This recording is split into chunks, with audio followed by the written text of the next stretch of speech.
நல்ல ஒரு சாஃப்டான டேஸ்ட்டான பருப்பு போலி தாங்க செஞ்சுருந்தேன். ஃபுல் வீடியோ லிங்க் வந்துட்டு ஃபஸ்ட் கமெண்ட்லேயும் சேனலோட நேமுக்கு கீழே இருக்குது. மறக்காமல் செக் பண்ணி பார்த்துட்டு ட்ரை பண்ணி பாருங்கள். சூப்பராக இருந்துச்சு. ட்ரை பண்ணி பார்த்துட்டு எப்படி இருந்துச்சுன்னு மறக்காமல் கமெண்ட் பண்ணுங்கள்.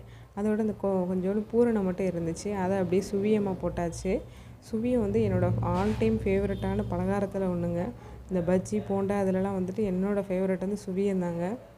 உங்களோட ஃபேவரட் என்னென்னு மறக்காமல் சொல்லுங்கள். நான் ஸ்கூல் படிக்கும்போதெலாம் வருஷத்துக்கு ஒருக்க அந்த தீபாவளிக்கு மறக்காமல் வந்துட்டு இந்த சுவியம் தான் எங்கள் அம்மா செய்வாங்க. எப்படா சாமியை கும்பிடுவோம், எப்படா சாப்பிடுவோன்ட்டு இருக்கும். உங்களுக்கு இந்த மாதிரி சுவியத்துக்கு அனுபவம் இருந்துச்சுன்னா மறக்காமல் சொல்லுங்கள். எனக்கு ரொம்ப ரொம்ப பிடிக்கும். அதுவும் எங்கள் அம்மாலாம் வந்துட்டு கொஞ்சமாக செய்ய மாட்டாங்க. நல்லா அந்த இட்லி சட்டியில் அரை சட்டி வரைக்கும் செஞ்சு வச்சுருப்பாங்க. அன்றைக்கி ஃபுல்லாக வந்துட்டு போக வர சாப்பிட்டுக்கிட்டே இருப்பேன். வீடியோ பிடிச்சிருந்துச்சி அப்படின்னா மறக்காமல் கமெண்ட் பண்ணுங்கள், லைக் பண்ணி ஷேர் பண்ணிடுங்க. நம்மளோட சேனலை சப்ஸ்கிரைப் பண்ணி வச்சுக்கோங்க. தேங்க்ஸ் ஃபார் வாட்சிங். பாய்.